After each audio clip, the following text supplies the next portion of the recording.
It started innocently enough. Just a message here and there, nothing too serious. I had no intention of straying, no desire to betray the man I had been married to for nearly 7 years. But sometimes, when you're bored and feeling unseen, it's easy to slip into something you didn't expect. It's hard to pinpoint the exact moment when everything changed, but I can trace it back to the first message from him. His name was Mark. He wasn't anything spectacular, at least not at first. A little older than me, probably in his early 40s, with a profile picture that showed him smiling at some kind of party. Nothing about him seemed like he was trying too hard, and I guess that's what made him stand out. He wasn't looking for anything, just a simple hello one night after I posted something vague on a forum about feeling disconnected. A stranger, but with a certain understanding in his words. Our conversations began casually, talking about movies, books, life, and the oddities of our day-to-day routines. First, I told myself it was nothing. Just friendly banter, harmless distractions from my humdrum life. My husband, Chris, was a good man. He was steady, reliable, dependable. But he wasn't the type to make me feel like I was the most interesting person in the room. Over the years, our connection had dulled. I loved him, but it felt like we were two people coexisting rather than truly living together. But Mark, he made me feel seen. He asked questions. He listened. He made me laugh in ways I hadn't laughed in a long time. I began to look forward to his messages, to the light that would flicker on in my chest when I saw his name pop up on my phone. I didn't realize how deep into it I was getting, how much I was confiding in him, until one night I found myself telling him things I hadn't shared with anyone. Not Chris, not even my closest friends. Do you ever feel like you're just going through the motions? I typed, my fingers trembling as I pressed send. He responded almost immediately. Yeah, all the time. It's easy to get stuck in that routine, especially when the person you're with doesn't seem to notice it. But it doesn't mean it has to stay that way. You're more than just your routine, more than the life you've built. You deserve someone who makes you feel alive. It was that sentence that shook something in me. It wasn't just that he understood me. It was that he was offering something I hadn't realized I was missing. Validation. Passion. A spark. I didn't want to believe it, but I couldn't help it. He made me feel desired again, in a way that I hadn't felt in years. The emotional connection grew quickly after that. I started to crave our conversations. It was like stepping into a world where I didn't have to hide parts of myself. With Mark, I could be open, be raw. And every time we spoke, I felt more alive. But the more time passed, the harder it was to distinguish my feelings from something deeper, something darker. Was this just a form of escape? Or had I truly started to fall for him? Months went by, and our conversations became more intimate. He started telling me things, 2 things he hadn't told his wife. He said she didn't understand him, didn't listen like I did. He talked about how he felt trapped in his own life, just as I had begun to feel in mine. We started flirting, at first subtly, then more openly. I would find myself thinking about him at odd hours, my heart racing as I typed back messages that I knew were crossing lines. But when I tried to pull back, to remind myself of the life I had, I couldn't. It was too late. The bond was already too strong. One evening, after a particularly long conversation, Mark suggested we meet. I was terrified. I hadn't even met this man in person, but the idea of finally seeing him, of being close to him in a way that wasn't confined to a screen, felt both thrilling and dangerous. I knew what it could mean. A kiss. More. But I couldn't resist. He said it would be just one meeting, a coffee, a chance to talk face to face. Nothing more. I agreed. The date was set for the following weekend. In the days leading up to it, I couldn't stop thinking about it. The logistics, the timing, how it would feel to see him for the first time outside of our private conversations. What if I liked him more than I should? What if I felt something real in person, something I couldn't undo? What if I wanted more than a fleeting connection? I tried to tell myself that I could back out. I could cancel, tell him it was a mistake. But every time I thought about it, I felt like I was losing control of something that had become too important to let go of. The night before our meeting, I lay awake beside Chris, the man I had married, the man I had promised to spend my life with. He was snoring softly, his body warm and familiar next to mine. But all I could think about was Mark. I felt sick. A mixture of guilt and excitement, like my body was at war with itself. I had no idea what to do next. Should I go? Should I see him, give in to whatever this was? Or was I on the verge of making a choice that would shatter everything? I didn't know. And yet I could already feel myself slipping inch by inch toward that fateful coffee meeting, knowing full well that once I crossed that line, there would be no going back. The next day felt like it was happening in slow motion. My nerves were taut, and every interaction with Chris felt like it was happening on a different plane. We had breakfast together, the same simple routine we'd always shared, but my mind wasn't there. I couldn't stop thinking about the meeting. About Mark. I made myself smile, nodding as Chris spoke about his plans for the weekend, something about visiting his brother, but I wasn't listening. Not really.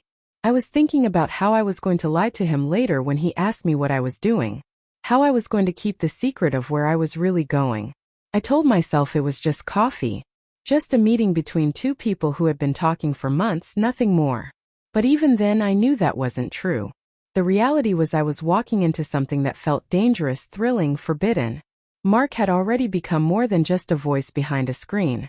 He had become an escape, a moment of intensity that had been missing in my life. But how far was I willing to let that escape take me? I got ready slowly, more deliberately than usual. I tried on several outfits, each one carefully scrutinized in the mirror as I wondered how I should present myself. Was I dressing for him? Or was I just trying to prove to myself that I could look good, feel desirable again? The thought of seeing him made my heart race. I wanted to look just right. Not too eager, but not too indifferent either. I needed to look myself, but the best version of myself. I arrived at the cafe early, nerves curling in my stomach, unsure of what to expect. The place was small and quiet, a little tucked away from the main street, with a cozy, intimate atmosphere that seemed perfect for a first meeting. It made sense that Mark would suggest a place like this, somewhere neutral, where we could talk without being interrupted or noticed. I sat at a corner table, fiddling with my phone. I checked the time again. He was late. Not by much, just a few minutes, but I could feel the weight of those minutes. My mind was racing. What if he didn't show up? What if I was just another casual conversation to him? Or worse, what if he didn't look anything like what I'd imagined? Or worse yet, didn't seem like the person I had been talking to for months. But then I saw him. He walked in slowly, looking around the room as if searching for someone. I stood up, my heart thumping against my chest. I knew it was him before he even looked at me, before he smiled. His eyes locked onto mine, and I felt a rush of something that I couldn't define. A mix of relief and curiosity. And there was something else too, a pull like a magnetic force that drew me toward him. He was just as I'd imagined, but in some ways he was even more. His smile was warm, inviting, and genuine, and his presence was calming. It wasn't overwhelming, but it was magnetic in its own quiet way. The moment he reached me, we both stood there for a second, unsure of how to start. It was strange, after all the months of texting, to finally be in the same space. "Hey," he said, his voice low and smooth, almost comforting. "I'm glad you made it." I smiled, trying to hide the fact that my palms were sweating. "Yeah, me too." We sat down, and for the first time in months, I felt something stir inside of me that wasn't just the anxiety of what was happening. It was real, raw connection. I didn't want to admit it, but I had never felt so alive in such a long time. We started talking as naturally as we had in our messages. At first it felt awkward, as though we were both still adjusting to being in each other's space, but it didn't take long before the conversation flowed. It was like we had always known each other. A familiarity that made the world outside this tiny cafe disappear. We talked about everything. Our lives, the people we loved, the things we were passionate about. And with each word, each glance, the tension between us grew. It was undeniable, like an electric current zipping through the space between us. And then, he did something unexpected. He reached across the table and touched my hand. It was light, almost tentative, but it sent a shock through my body. I froze for a moment, unsure of how to respond, but I didn't pull away. The connection was too strong. I wanted to feel it. I wanted to feel alive again. "I'm really glad we did this," he said softly, his thumb gently brushing over my skin. "I've been thinking about you a lot. More than I should probably admit." The words hit me in a way I wasn't prepared for. It was everything I had been craving, that reassurance, that affirmation that I mattered to someone. That someone had noticed me, had wanted to know me deeply.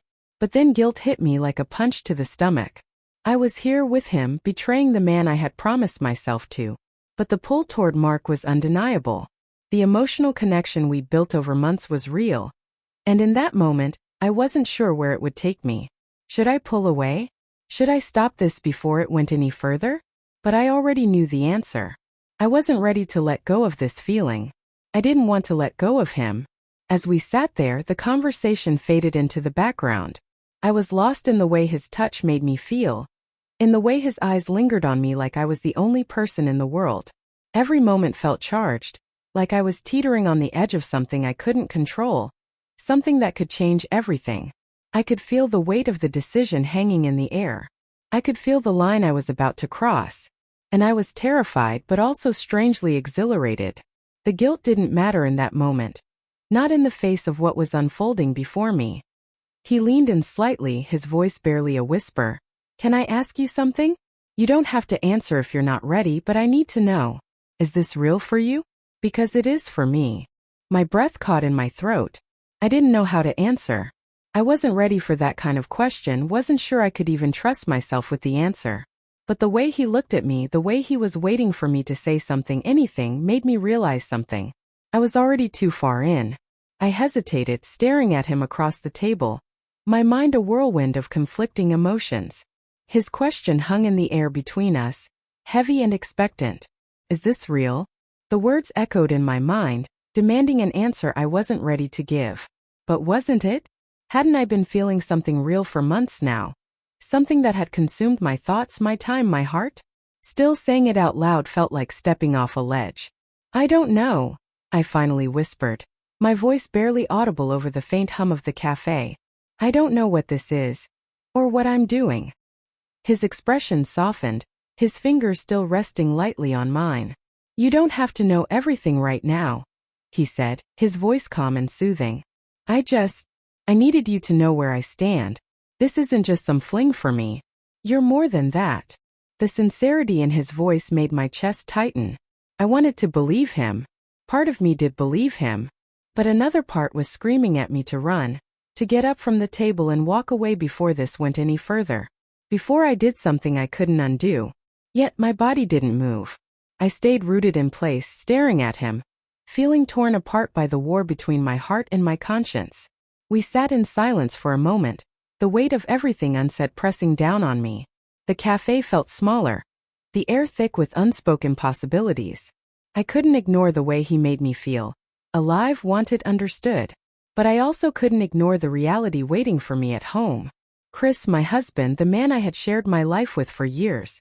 The man who, despite everything, trusted me, loved me. I don't know if I can do this, I said finally, my voice trembling. It's too much. I feel like I'm betraying everything I promised, everything I've built. Mark leaned back slightly, giving me space, but his gaze never wavered. I understand, he said quietly. I do. This isn't easy and I don't want to make it harder for you. But can I say something? Just one thing. I nodded, unsure of what he was about to say but too caught up in the moment to stop him. You don't have to have all the answers right now, he said, his tone gentle but firm. But I think you owe it to yourself to figure out what you really want. Not what you think you're supposed to want or what's expected of you. Just what makes you happy. What makes you feel alive. His words hit me like a thunderclap. What made me happy? What made me feel alive? The truth was I didn't know. I had spent so much of my life being the person I thought I was supposed to be. Chris's wife, the dependable partner. The one who always kept things running smoothly. But somewhere along the way I had lost track of who I was. What I wanted. Mark was offering me something I hadn't even realized I was missing. The chance to rediscover myself. But at what cost? Could I really risk everything for this connection, for this man I barely knew? Or was it already too late to go back? We stayed in the cafe for another hour talking about everything and nothing. It was easy with him, as it always had been. He didn't push me, didn't try to pressure me into making a decision. He just listened. And in that space I felt a sense of calm I hadn't felt in a long time. But when the time came to leave, the weight of reality came crashing back down. As we stepped outside, the crisp air hitting my face, I turned to him, unsure of what to say.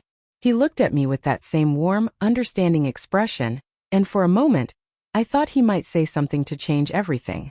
But instead he smiled softly and said, "Take care of yourself, okay? No matter what happens. I nodded, my throat too tight to speak. And then before I could stop myself, I leaned forward and hugged him. It was brief, just a moment of contact, but it felt like everything. His arms wrapped around me, strong and steady, and for that fleeting moment, I let myself feel it. The connection. The longing. The bittersweet reality of what could never be. When we pulled away, I could see the conflict in his eyes, the same one tearing me apart inside. But he didn't say anything else. He just gave me one last look and walked away, leaving me standing there, alone with my thoughts. The drive home was a blur. My mind raced, replaying every word, every touch, every glance. I felt like I was split in two. One part of me desperate to hold on to the life I had built with Chris, the other part yearning for something more, something I had only just begun to understand. When I walked through the door, Chris was in the kitchen, chopping vegetables for dinner. He looked up and smiled, his face lighting up in that familiar, comfortable way that had once made me feel so safe. "Hey, you're home," he said. "How was your day?" "Good," I lied, forcing a smile. "Just busy." He nodded, turning back to his task, and I stood there watching him, feeling the full weight of what I had just done. I had met another man. I had let myself feel something for him, something I hadn't felt in years. And now, standing in the home I had built with Chris, I didn't know how to reconcile the two worlds colliding inside me. Over the next few days, I tried to push Mark out of my mind.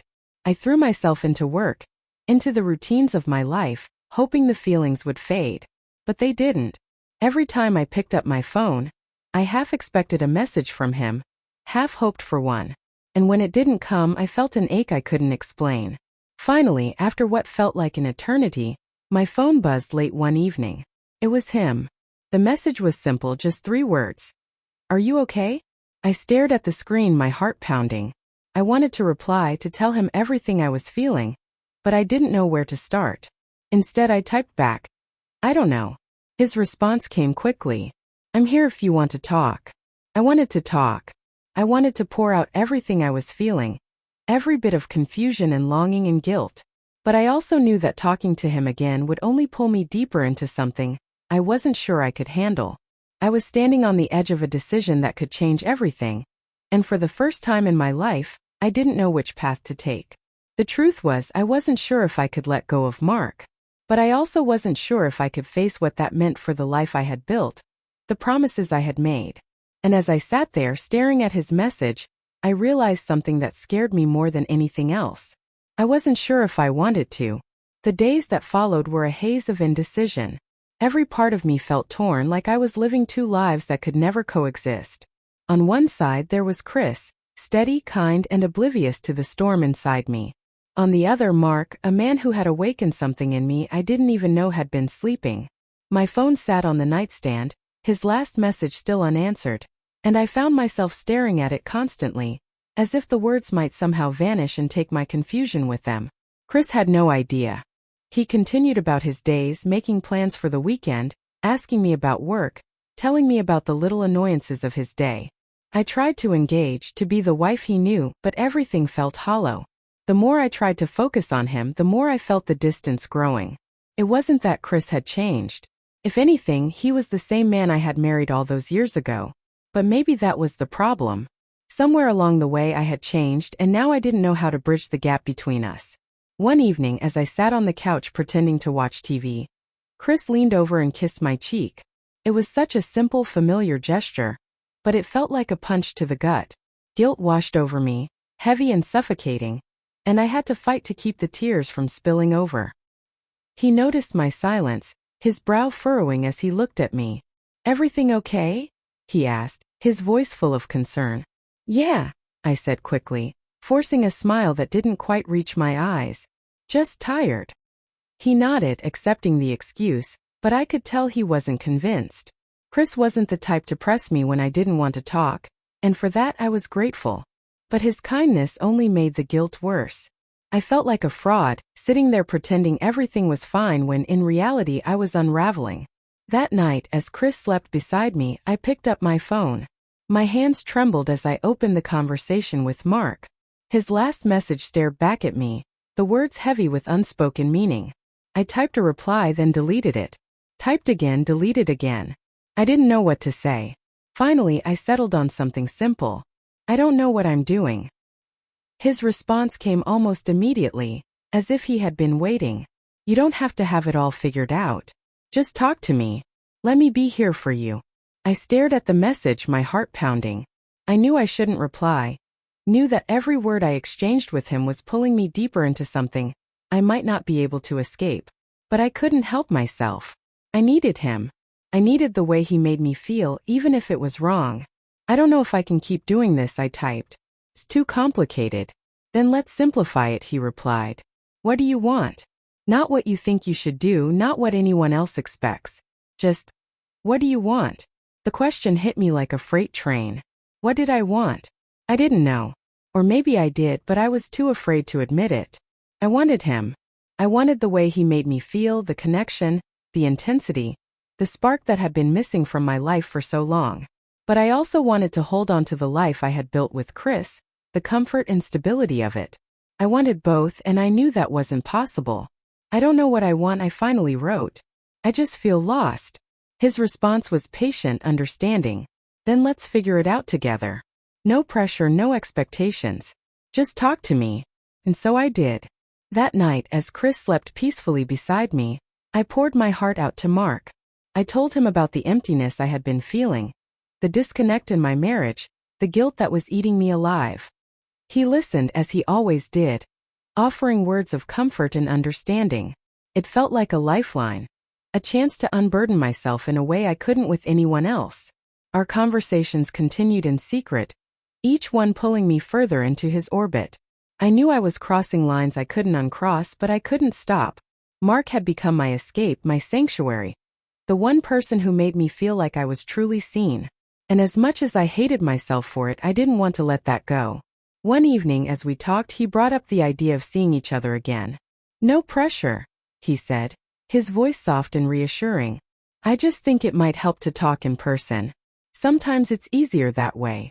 I hesitated, torn between the desire to see him and the fear of what it would mean. The first meeting had been overwhelming, the emotions raw and intense. Could I handle that again? Could I trust myself to keep things from spiraling further out of control? I don't know, I admitted. I'm scared. Of what? He asked gently. Of everything. Of what this is. Of what it could become. He paused, as if choosing his words carefully. I get it. And if you're not ready, that's okay. But just know that I'm here no matter what. You're not alone in this. His words wrapped around me like a blanket, warm and comforting. For the first time in a long time, I felt like someone truly understood me, without judgment or expectations. It was intoxicating, and it made the idea of seeing him again even more tempting. A few days later, I made the decision. I told him I would meet him, but I set boundaries, public place, nothing more than a conversation. He agreed without hesitation, respecting my need for control. But even as I set those rules, I knew how fragile they were. The pull between us was too strong, the emotions too intense. When the day came, I told Chris I was meeting a friend for lunch. The lie slipped out easily, and I hated how natural it felt. But I pushed the guilt aside as I made my way to the cafe. Mark was already there when I arrived, waiting for me with that same warm smile that had first drawn me in. As I sat down across from him, the world seemed to fade away, leaving just the two of us. The conversation started out light, almost casual, but it didn't take long for the deeper emotions to surface. He told me how much he had missed talking to me, how much he valued the connection we shared. And as I listened, I felt the walls I had built around my heart start to crumble. I don't want to pressure you, he said, his voice soft but earnest. But I need you to know how much you mean to me. Whatever this is, it's real for me. And I think it's real for you too. Tears filled my eyes and I looked away, unable to meet his gaze. I don't know what to do, I whispered. I feel like I'm being torn in two. He reached across the table, his hand covering mine. Then let me help you figure it out. Whatever you decide, I'll be here. In that moment, I felt like I was standing on the edge of a precipice, staring down into the unknown. The choice was mine to make, but I didn't know if I had the strength to make it. All I knew was that I couldn't keep living in the in-between. Something had to give. And as I sat there holding his hand, I realized I was no longer sure which life I wanted to choose. After that second meeting with Mark, I felt like I was living in a dream. A confusing, turbulent dream where nothing made sense, but everything felt amplified. My emotions were raw and unfiltered, swinging wildly between guilt, desire, confusion, and longing. I didn't know how I was functioning in my day-to-day life. Somehow I managed to get up each morning, go to work, and interact with Chris as though nothing had changed. But inside, everything had changed. The secret I was carrying felt heavier with each passing day, pressing down on me, stealing my breath. Mark and I kept talking, texting late into the night when Chris was asleep, meeting for coffee every few weeks. Each time I told myself it was the last. Each time I swore I would pull away, end things before they went too far. But I couldn't. Being with Mark was like breathing fresh air after suffocating for so long. He made me feel alive, vibrant, seen in a way that I hadn't felt in years. And the truth was, I didn't want to let that go. One afternoon while Chris was at work, I met Mark at a park. It was his suggestion, somewhere open and public, safe. But even the bright sun and bustling families around us couldn't dull the intensity of the connection between us. We sat on a bench talking about everything and nothing, and for a moment, I let myself forget the weight of my choices. "You seem lighter today," he said, his eyes scanning my face. "Happier." I smiled, though it felt bittersweet. "I guess it's because I'm not pretending right now. I don't have to hide anything when I'm with you." His expression softened and he reached out, brushing a stray strand of hair from my face. The gesture was so intimate, so tender, that it sent a shiver down my spine. "You don't have to pretend with me. Ever." I wanted to believe him. I wanted to believe that there was a version of my life where I could be this open, this free. But I knew it wasn't that simple. There was Chris to consider, the life we had built together, the years of love and trust that I was now tearing apart piece by piece. The thought of hurting him, of betraying him so completely, was unbearable. And yet, every time I was with Mark, the pull between us grew stronger. The moment on the bench felt like a tipping point.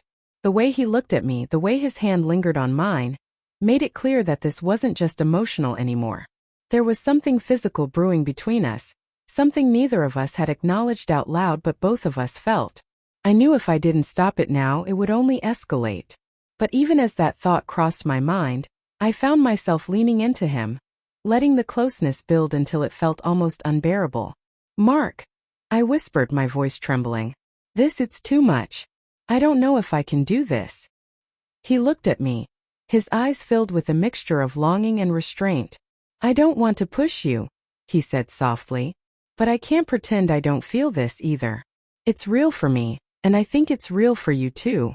I didn't respond. I couldn't. The truth was too messy, too complicated to put into words. Instead, I stood up abruptly, needing to put distance between us. "I need to go," I said, my voice shaky. I need to think." He didn't try to stop me. He just nodded, his expression pained but understanding. "Take all the time you need," he said. "I'll be here when you're ready."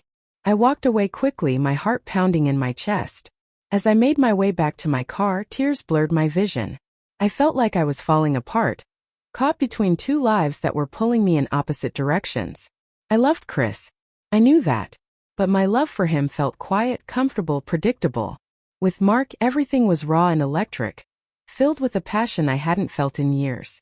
I didn't know how to reconcile the two, or if I even could. That night, Chris noticed something was off. We were sitting at the dinner table, eating the pasta he had cooked, and I was barely touching my plate. He reached across the table and took my hand, his thumb brushing over my knuckles in that familiar, comforting way. "Are you okay?" he asked, his voice filled with concern. "You've been distant lately." The question hit me like a punch to the gut. I felt the weight of my lies pressing down on me, the secrets I had been keeping threatening to spill over.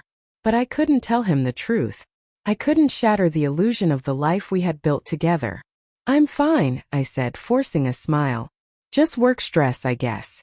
He didn't look convinced, but he didn't push me. Instead, he squeezed my hand and gave me a small smile. "You know you can talk to me, right? About anything." The irony of his words was almost too much to bear. I nodded, swallowing the lump in my throat. "I know," I said, though it felt like a lie.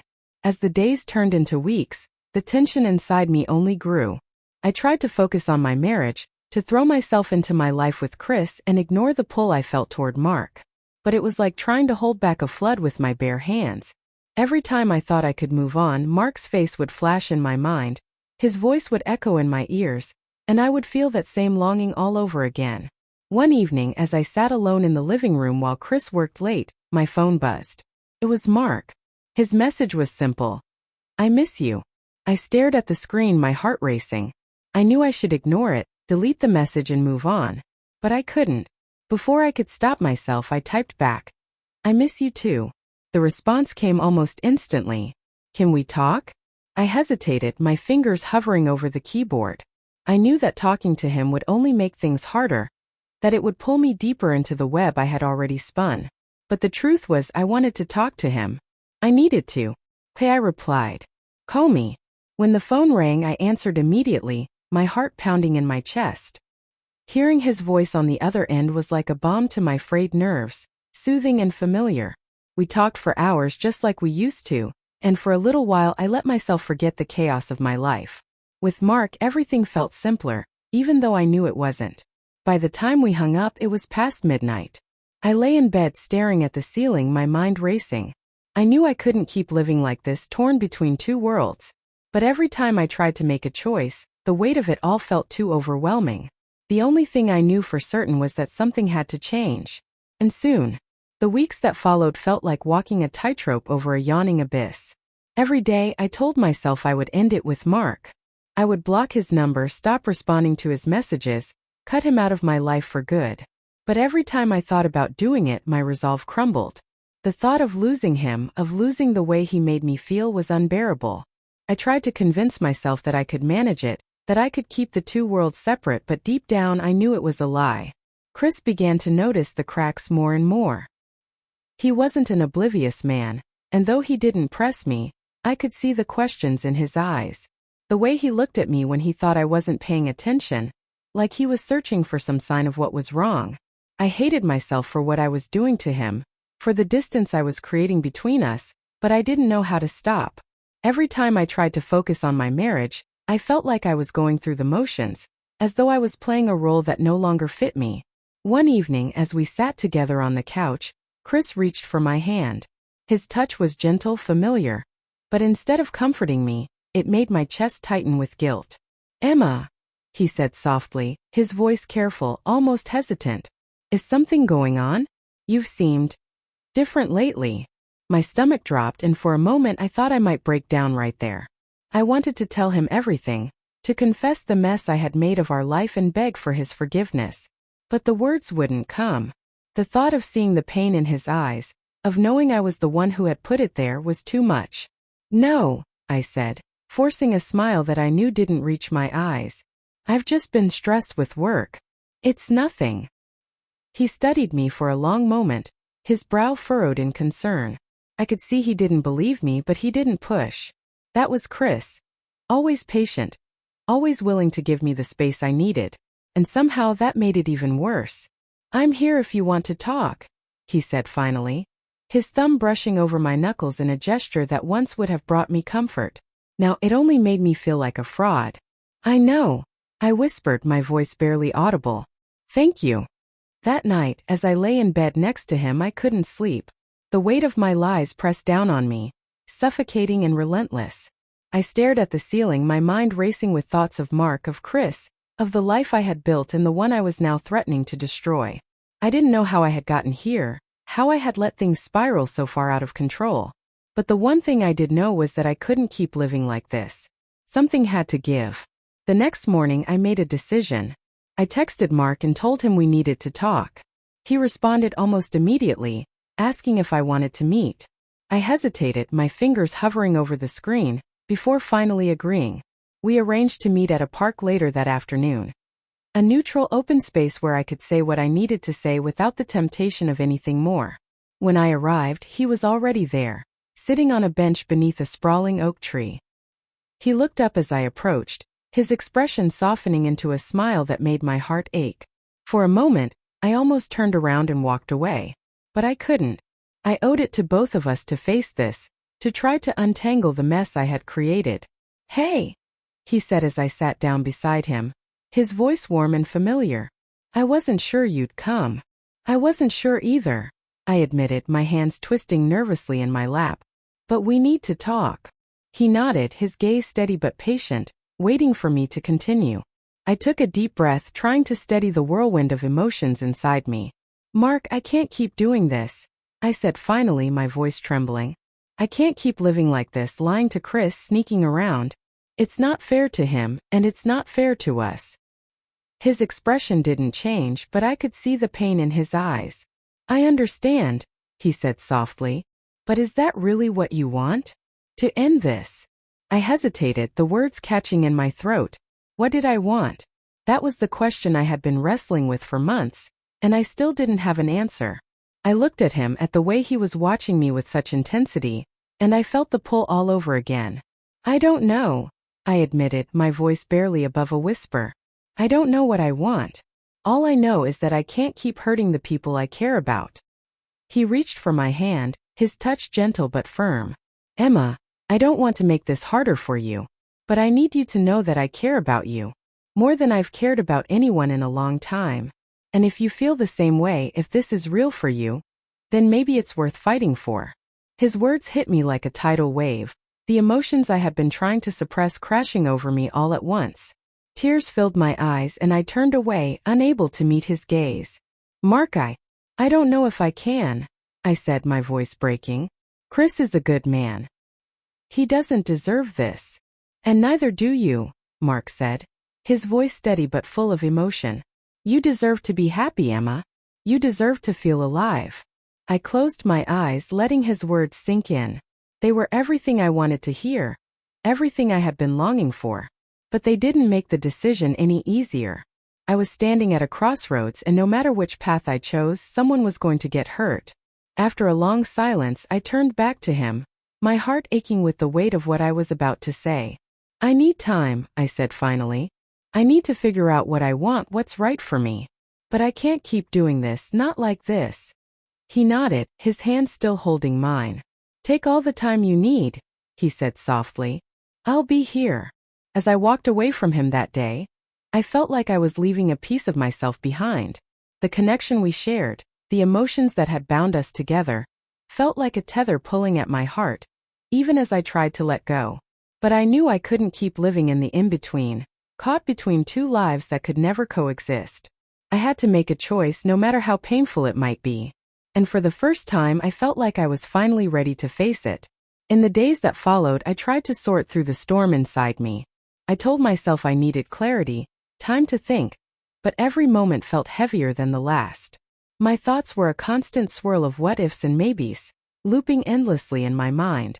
I replayed my conversations with Mark over and over, his words echoing in my head, clashing against the reality of my life with Chris.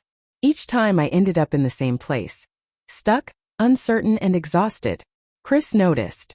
Of course he did. I could see it in the way he watched me, his brow furrowed in quiet concern, the way he hesitated before speaking as though afraid he might say the wrong thing. He had started asking me more questions, small ones, little probes disguised as casual conversation. How was work? Was I feeling okay? Did I want to do something special over the weekend? Each one felt like a test I was barely passing, the weight of my secrets making it harder to breathe. One night, as we were eating dinner, he put down his fork and looked at me with an expression I hadn't seen before. Serious, almost hesitant, like he was bracing himself for whatever came next. Emma, he said, his voice quiet but steady, are you happy? The question hit me like a punch to the chest. My heart started pounding, and I felt the blood drain from my face. Happy? Was I happy? The truth was, I didn't even know what that meant anymore. I had spent so long pretending everything was fine, convincing myself that this was the life I wanted, that I hadn't stopped to really think about it. Why would you ask that? I managed, my voice barely above a whisper. He shrugged, but there was no casualness in the gesture. You've just seemed different lately, like something's on your mind. And I don't want to push you, but I can't help feeling like you're pulling away from me. If there's something wrong, I need to know. I can't fix it if I don't know what it is. I stared at him, my chest tight with guilt and fear. He deserved the truth. He deserved so much better than what I was giving him. But how could I tell him? How could I look him in the eye and admit that I had betrayed him, that I had let someone else into a part of me that was supposed to belong to him alone? I don't know, I said finally, my voice shaking. I guess I've just been feeling off lately. Like I'm not myself. He reached across the table and took my hand, his grip firm but gentle. Then let's figure it out together, he said, his eyes searching mine. Whatever it is, we'll get through it. I just need you to talk to me. I nodded, tears stinging my eyes, but I couldn't bring myself to say anything more. The words felt like they were trapped in my throat, too big, too messy to let out. Chris held my hand a moment longer before letting go, giving me a small, sad smile that only made the ache in my chest worse. That night, after he had gone to bed, I sat alone in the living room, staring at my phone. My fingers hovered over Mark's name in my contacts, the urge to reach out to him almost overwhelming. I wanted to tell him everything, to let him be the one to help me sort through the chaos in my head. But I knew that wasn't fair. Not to him, not to Chris, and not to myself. I had put myself in this position, and I was the only one who could figure out how to get out of it. Still, I couldn't resist sending a single text. I don't know what to do. His reply came almost immediately. You don't have to figure it all out tonight. Just take it one step at a time. One step at a time. It sounded so simple, but every step felt like it was dragging me deeper into the mess I had created. I put my phone down and buried my face in my hands, the weight of everything pressing down on me like a suffocating blanket. The next morning, I woke up determined to make a change. I couldn't keep living in this limbo, caught between two lives, two men, two versions of myself. I needed to make a choice, even if it felt impossible. But every time I tried to imagine what that choice would look like, I felt paralyzed. If I stayed with Chris, I would be giving up the passion and connection I had found with Mark. But if I chose Mark, I would be walking away from the life I had built, the stability and love that Chris had given me for so many years. I decided to spend the day alone, hoping that some time and space would help me sort through my thoughts. I drove out to a small park on the edge of town, a quiet place where I could think without distractions. I walked the trails aimlessly, the crisp autumn air biting at my skin, the leaves crunching beneath my feet. But no matter how far I walked, the questions in my head followed me, relentless and unyielding. At some point, I found myself sitting on a bench overlooking a small lake. The water was calm, the surface reflecting the golden hues of the setting sun. It was beautiful, peaceful, but I felt anything but. My mind was still spinning, caught in the same endless loop of indecision. As I sat there, my phone buzzed in my pocket. I pulled it out and saw a message from Mark. Thinking of you. Hope you're okay. I stared at the screen, my heart aching. He had always known exactly what to say, exactly when to reach out. But this time, instead of responding, I turned my phone off and slipped it back into my pocket. I needed to face this on my own, without his voice in my head pulling me in one direction or the other. I sat there until the sun dipped below the horizon, the sky fading into shades of pink and purple. And as the darkness settled over the lake, I felt a small spark of clarity. I didn't have all the answers, but I knew one thing for certain. I couldn't keep running from this. It was time to stop hiding, to stop lying to myself and to the people I cared about. It was time to take that first step, no matter how terrifying it might be. When I returned home that evening, the house was quiet. Chris's car was in the driveway, but the lights were dim, and the usual hum of the TV in the living room was absent. My heart clenched as I stepped inside, closing the door behind me. I didn't know what I expected to find, but the silence felt heavier than it should have.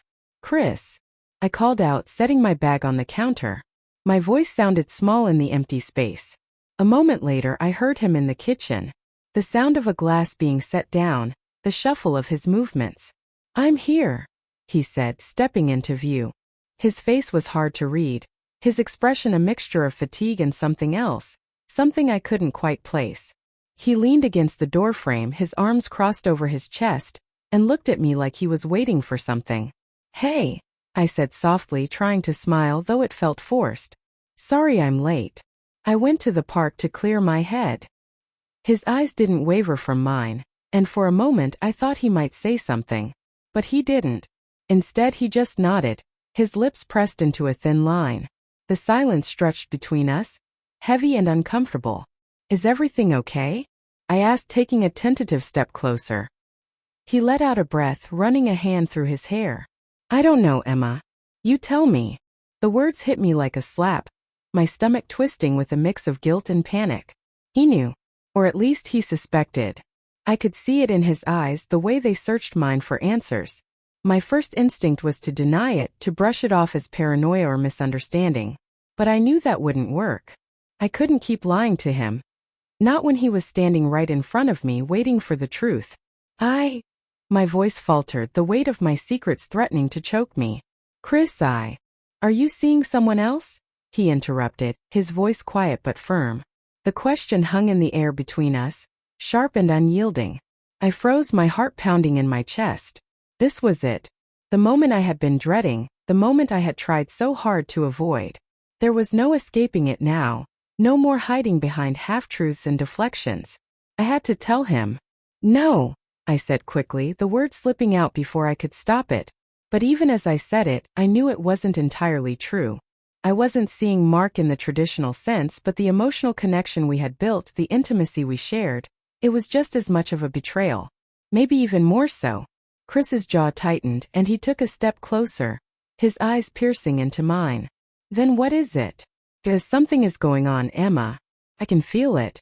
You've been distant, distracted, like you're not even here anymore. And I can't just ignore it. I looked away, unable to meet his gaze. My chest felt tight, my thoughts a jumbled mess of fear and regret. It's complicated, I said finally, my voice barely above a whisper. Then uncomplicate it, he said, his tone sharper now, tinged with frustration. I deserve to know the truth, Emma. Whatever it is, just tell me. I felt the tears welling up in my eyes, blurring my vision. I've been talking to someone, I admitted, my voice shaking. Online. It started a few months ago. It wasn't supposed to be anything serious, but I don't know. It just happened. Chris stared at me, his expression unreadable. For a moment he didn't say anything, and the silence felt like it was crushing me. Then he let out a bitter laugh, shaking his head. You've been talking to someone? That's it? That's what's been going on. It's not just talking, I said quickly, the words tumbling out before I could stop them. It's more than that. I mean, nothing physical has happened, but there's a connection, an emotional connection. His face fell, and I could see the hurt in his eyes, raw and unfiltered. An emotional connection, he repeated, his voice hollow. With someone else. I nodded, tears spilling down my cheeks. I'm so sorry, Chris. I never meant for this to happen. I never wanted to hurt you. He took a step back, as if the distance might help him process what I had just said. How long? He asked, his voice tight. How long has this been going on? Since the summer. I admitted, my stomach twisting with shame. But it wasn't serious at first. It was just messages, nothing more. And then, it just grew. He let out a harsh breath, running a hand over his face. Jesus, Emma, do you love him? The question hit me like a freight train, and for a moment I couldn't breathe. Did I love Mark? The thought had crossed my mind more times than I wanted to admit, but I had always pushed it away, too afraid to confront what it might mean. Now, faced with Chris's question, I didn't know how to answer. I don't know, I said finally, my voice cracking. I don't know what I feel. I'm just confused. Chris laughed bitterly. His eyes filled with a mixture of anger and pain. Confused, he repeated. That's all you've got? I'm sorry, I said again, my voice breaking. I'm so sorry. I never wanted this to happen. I never wanted to hurt you. Well, congratulations, he said coldly. You did. The words cut through me like a knife, and I felt my legs give out beneath me. I sank onto the couch, my hands shaking as I tried to steady my breathing. Chris stood there for a moment, his jaw clenched, his fists tight at his sides. Then, without another word, he turned and walked out of the room, leaving me alone in the deafening silence. I sat there for what felt like hours, the weight of everything crashing down on me. The truth was out now, and there was no taking it back. I had broken something that might never be fixed, and I didn't know how to move forward. All I could do was sit there, the tears streaming down my face, and wonder how I had let it come to this. The days that followed were a blur of silence and distance. Chris barely spoke to me, his presence in the house more like a shadow than a partner. He stayed in the guest room at night, shutting the door firmly behind him without a word. I wanted to reach out to say something, anything, that might begin to bridge the growing chasm between us, but every time I tried, the words caught in my throat. What could I possibly say to make this better? To undo the damage I'd done? Mark reached out a few times, but I didn't respond. I couldn't. The guilt I felt over what had happened with Chris consumed me, making it impossible to even look at my phone without feeling a wave of shame. I missed Mark. Missed the way he made me feel, but I knew I couldn't keep running to him. Not anymore. If I had any hope of salvaging what was left of my marriage, I had to let him go. One evening, a week after our confrontation, Chris came home from work and sat down at the kitchen table. He didn't look at me right away. His hands clasped in front of him, his gaze fixed on the surface of the table.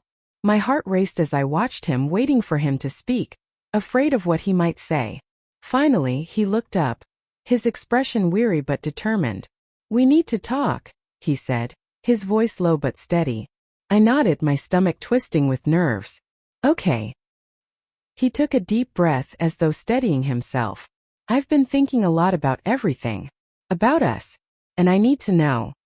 Is there any part of you that still wants this? Us? Or are you already gone?" His words hit me like a punch to the chest, and I felt tears welling up in my eyes. "I don't want to lose you," I said, my voice trembling. "I know I've messed up, God, I've messed up so badly, but I love you, Chris. I do. And I want to fix this. I want to fix us." He studied me for a long moment, his eyes searching mine for some kind of truth. "Do you?" he asked, his tone quiet but insistent. "Because if we're going to try to fix this, I need you to be all in. No more lies. No more secrets. You have to choose, Emma. Me or him. There's no middle ground." I nodded, the weight of his words sinking in. He was right. I couldn't keep living in the in-between, torn between two worlds. I had to make a choice once and for all. And in that moment, as I looked at the man I had married, the man I had promised to love and cherish, I knew what that choice had to be. "I choose you," I said softly, the words trembling on my lips. "I choose us."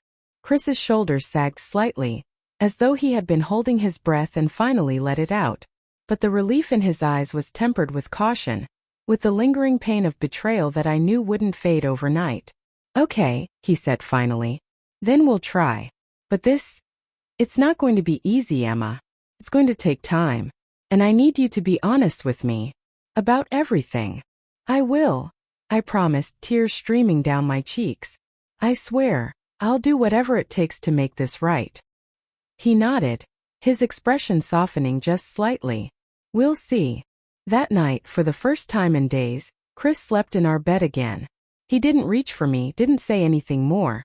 But his presence beside me felt like a small step toward healing. I lay awake for hours staring at the ceiling, thinking about everything that had happened, everything I had done. I had nearly destroyed the life we had built together, and it would take more than words to repair the damage.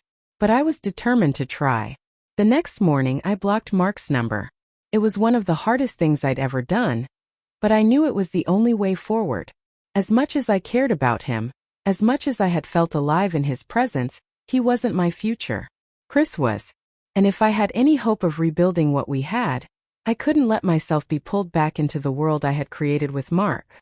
The weeks that followed were slow and painful. Chris and I started going to therapy together, something I had suggested and he reluctantly agreed to. Sitting in that room, laying bare all the wounds we had inflicted on each other over the years, was one of the hardest things I'd ever done. But it also felt necessary. For the first time in a long time, we were really talking about our fears, our frustrations, the ways we had let each other down. It wasn't easy, and there were moments when I thought we might not make it. But little by little, we began to find our way back to each other. It wasn't a perfect ending. There were still days when the guilt and regret threatened to consume me. Days when I wondered if I had made the right choice. But as I sat across from Chris one evening, watching him laugh at something I had said, I felt a spark of hope. Maybe we weren't the same people we had been when we first fell in love. Maybe we never would be. But we were still here, still trying, and that had to count for something. In time, the memories of Mark began to fade. I would always remember him, the way he had made me feel, the way he had forced me to confront the parts of myself I had been ignoring for so long. But I knew now that what I had with him wasn't sustainable. It wasn't real life. Real life was messy and complicated and sometimes unbearably hard. And real love, the kind of love worth fighting for, wasn't about running away from those challenges. It was about facing them together. Chris and I were still learning, still healing, but we were moving forward. And for the first time in a long time I felt like maybe, just maybe, we would be okay.